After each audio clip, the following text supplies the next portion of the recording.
Šį klausimą pristato Krekenavos, kai norisi mėsos produktų linija. Išskirtinė produkcija, kurioje mėsos procentas nepaprastai didelis. Jei atsakysit teisingai, jums atiteks Krekenavos, kai norisi mėsos prizas. Priešingų atveju po dešrą jiems. Na gerai, visos dešros jiems. Gerai, įdomu. Gerai, mes... Sąsaja tai labai Sąsaja įdomi. svargi. Taip, nuo knygos prie dešros. Dėmesio klausimas.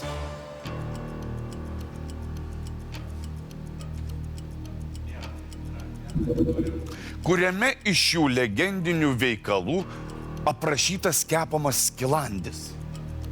A. Homero epinėje poemoje Odisėja, B. Martyno Mažvydo katekizme, arba C. Platono knygoje Valstybė. Broliai ir seserys, imkit mane ir iškepkit. Ir kepdami O permastykit. primink skilandis. Permanykit. Ne, skilandis, Skrandyje- skilandis yra ta... Palauk. Skrandyje kepama Ne, mėsa. skilandis... Nu jo, tokie dideliai Skilandis man ir žarnai. atrodo, kad tai yra įmamas Gumbas. skrandis ir prikemšamas mėsos. Ir rūkinamas. Gumbas. Toks gumbas mėsos maltos.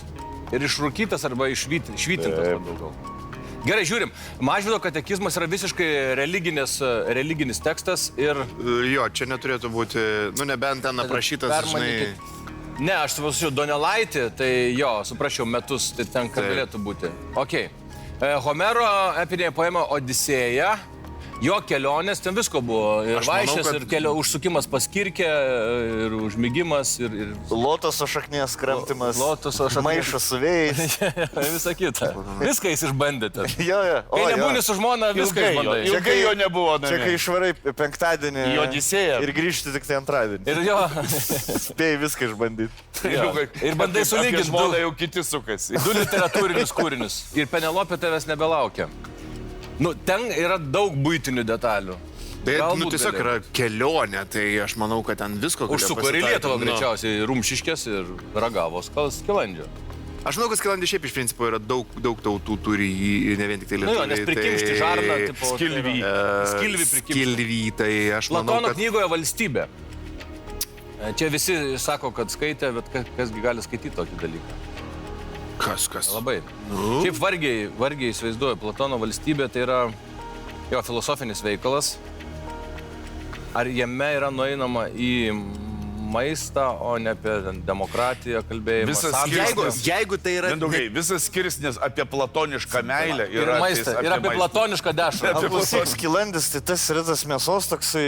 Kiulkis, O jis kiulkis. kepamas yra? Ne, Nėra rūkomas. Vytinamas arba rūkomas gali No. būti. Bet čia Lietuvoje, gali būti, kad kitose šalyse galbūt ir kitaip buvo. Gal Jis yra ir labiau- kepamas. tada jis Jis kitaip yra- aš turėtų tikrai gali žinau, būt kad ir jis yra ir kepamas. kepamas, bet... Nes jo, Odisėjas patyrė daug visokių nuotykių vaišių, keliaudamas 7 ilgus metus. 10. Okay. Gal 7? 10. 10 metų keliavo. Daugiau. Prisidėjo 3. Ne, 10 metų buvo karas ir tada 10 metų kelionė namo. Ai, Iš viso 7 20. keliavo. 7 metus? O kiek jis miegojo? Ok, esu rūmus. 8. Gal 8 miegojo. Jis buvo ilgai. užmigdytas, reiškia, šitų sirenų. Sirenoje. Odisėja, Aš Homero. manau, logiškai mąstant, jeigu čia mes vadovaujamės ir aš labai dešelių noriu. Nes Homero rašymo, ar Iliada, Odisėja, Homero rašymas yra ir realistiškas, ir buitinis, yra daug Taip, buitinių daug detalių. būtinų scenų, tikrai taip. Mažvydas yra visiškai religinio pobūdžio, net, sunkiai pasakyti, rašytojas, katekizmas yra labiau adaptacija. Lietuva. Gerai. Ne? A variantas. Užfiksavau. O dabar dėmesio. Tuoj, dėmesio, teisingas atsakymas.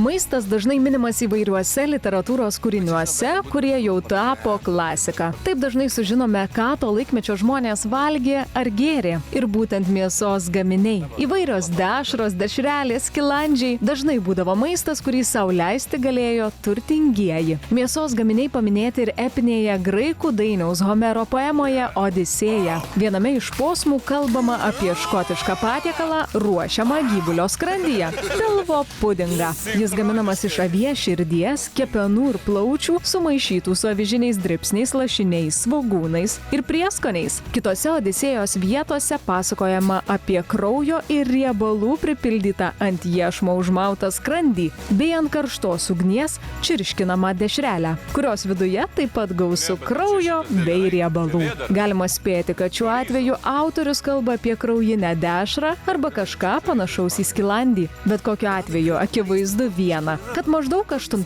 amžiuje prieš mūsų erą gyvenęs Homeras taip pat mėgavosi gardžiais mėsos patiekalais. Ten labai daug visų kitų. Bravo!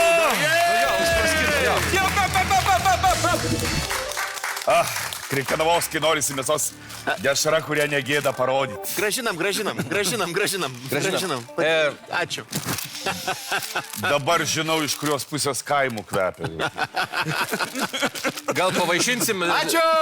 Pavaišinsim savo, tu galėsi pasimti žiūrovus, pavaišinsim, gerai? Gerai. Gerai.